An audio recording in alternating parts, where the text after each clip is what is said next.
म्हणजे Zee मराठीवरची Marathi serial म्हणजे अगदीच आईच्या पटांगणात आलो होतो मी. आणि तिथे होतं, तिथं दडपण होतं आईचं असं नाही, पण कसं मजेशीर म्हणजे हे लोकांच्या अपेक्षांचं. हा, म्हणजे हे म्हणणं थोडंसं मी चुकीचं आहे, कारण अर्थात मला इतर लोकांपेक्षा एक स्टेपअप होता आणि त्याचा फायदा होतच असणार मला जाणतेपणे अजाणतेपणे. पण कुठेतरी तसंही असतं की चांगलं केलं की म्हणतात हा म्हणजे तुझ्या तर रक्तातच आहे, अपेक्षितच आहे, आणि that's all you can do, की तुम्हाला लिहून येतं आणि तुम्हाला डिसिजन घ्यायचं असतं की हे मी असं करणार आहे, हे मी असं करून बघणार आहे.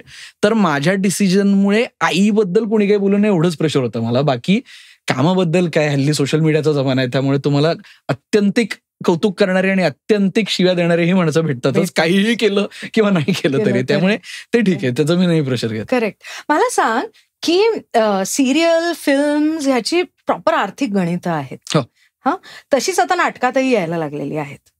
आर्थिक गणितं मांडावी लागतात आपल्याला.